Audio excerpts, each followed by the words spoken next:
Momen TNI AU uji coba pendaratan pesawat tempur F-16 di Tol Terbanggi Besar Kayu Agung. Tentara Nasional Indonesia, TNI, Angkatan Udara, AU, berhasil melakukan uji coba pendaratan di Jalan Tol Terbanggi Besar Pematang Panggang Kayu Agung, Lampung, pada Rabu, 11 Februari 2026. Setidaknya terdapat 2 pesawat tempur yang melakukan uji coba pendaratan di Jalan Tol Terbanggi Besar Pematang Panggang Kayu Agung, yakni pesawat Super Tucano dan F-16. Dalam tayangan YouTube Kompas TV, terlihat pesawat Super Tucano yang pertama kali melakukan uji coba pendaratan di Jalan Tol Terbanggi Besar Pematang Panggang Kayu Agung. Sebelum mendarat sempurna, pesawat Super Tucano sebanyak 2 kali melakukan persiapan pendaratan di jalan tersebut. Barulah pada kesempatan ketiga, pesawat Super Tucano mendarat sempurna di Jalan Tol Terbanggi Besar Pematang Panggang Kayu Agung. Hal serupa juga dilakukan oleh pilot pesawat tempur F-16, di mana melakukan 2 kali percobaan terlebih dahulu sebelum mendarat sempurna. Semuanya dilaporkan dalam kondisi aman.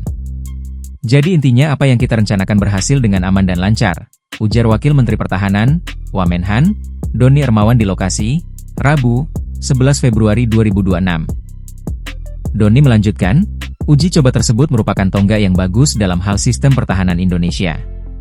Indonesia, jelas Doni, memiliki sistem pertahanan semesta di mana urusan pertahanan bukan hanya merupakan ranah TNI saja. Sistem pertahanan kita itu adalah sistem pertahanan yang bersifat semesta. Artinya pertahanan itu bukan urusan TNI saja, tidak, tapi seluruh elemen masyarakat itu terlibat aktif di dalam pertahanan negara kita, ujar Doni.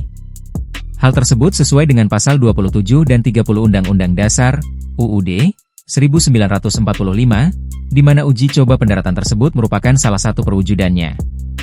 Ini salah satu perwujudan dari pelaksanaan undang-undang tersebut.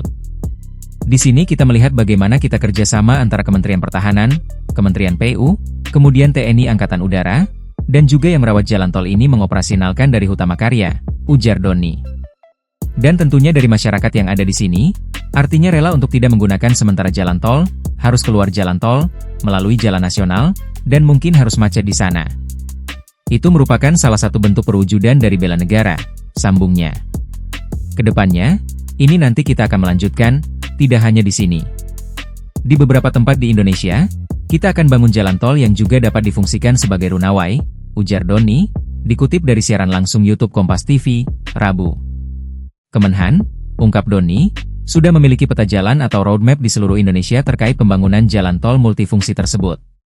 Download Tribun X sekarang, menghadirkan lokal menjadi Indonesia.